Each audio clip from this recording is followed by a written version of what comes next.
je suis Louise Bénière, naturopathe, spécialisée dans les troubles hormonaux et les difficultés de conception.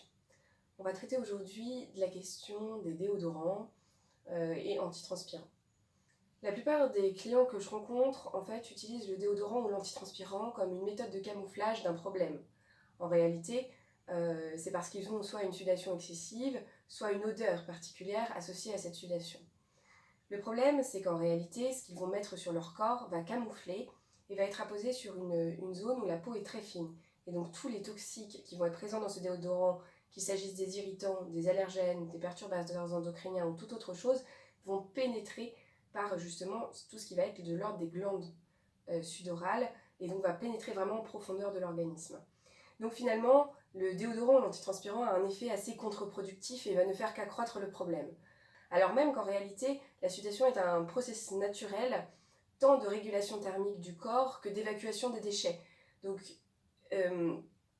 les troubles qui vont y être associés vont être des troubles métaboliques qu'il convient de traiter sur le plan du régime alimentaire ou en phytothérapie, mais certainement pas par un camouflage. Donc moi, ce que je vais vous proposer, ça va être vraiment d'aller travailler sur le fond si vous avez un problème de transpiration, de regarder d'un point de vue hormonal, physiologique et aussi de l'ordre de la thermorégulation. Ainsi que sur le point de vue immunitaire, puisque finalement la mauvaise odeur peut être due tant à un trouble hormonal qu'à une infection bactériologique spécifique. Je ne vais pas conseiller des choses du commerce, mais plutôt de faire votre déodorant vous-même. Là, je vais faire une petite incise sur la pierre d'Alain. J'ai rien en tant que tel contre la pierre d'Alain, qui est fait en potassium d'Alain, qui est tout à fait neutre. Le seul problème, c'est que c'est un antitranspirant. Et comme je le disais, le process naturel de la sudation est absolument nécessaire au corps. Donc l'idée n'est pas d'aller mettre justement quelque chose qui va la bloquer. Donc si vous utilisez la pierre d'Alain, il faut le faire, mais pas quotidiennement et pas trop régulièrement. Pour le reste, ce que je vous invite à faire, c'est ce que je disais, c'est faire votre déodorant vous-même.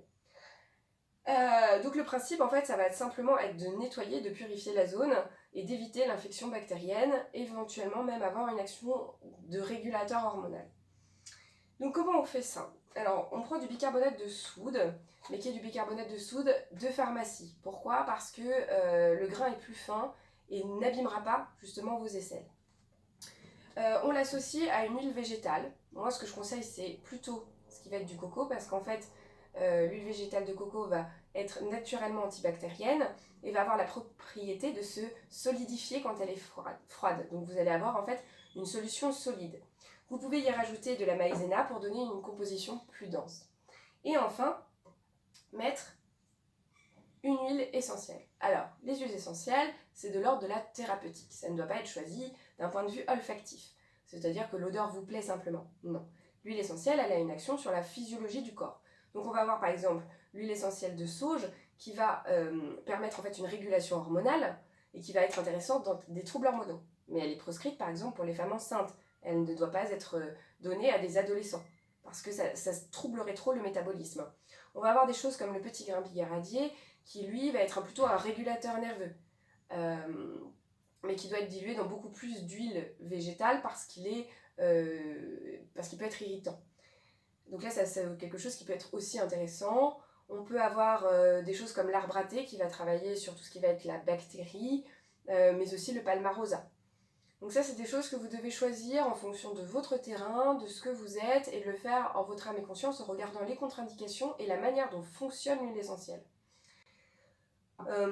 Toujours, l'idée c'est jamais d'appliquer quelque chose quotidiennement. Donc de toute façon, quand vous ne travaillez pas, quand vous n'êtes pas soumis au stress, vous ne mettez pas d'antitranspirant ou d'antidéodorant ou ce que vous voulez. Vraiment, l'idée c'est de laisser la peau se drainer et respirer. Donc vraiment, ce que je vous invite à faire, c'est de prendre la transpiration avant tout comme un symptôme de votre état général et pas comme quelque chose à camoufler. Merci de votre écoute et bonne journée.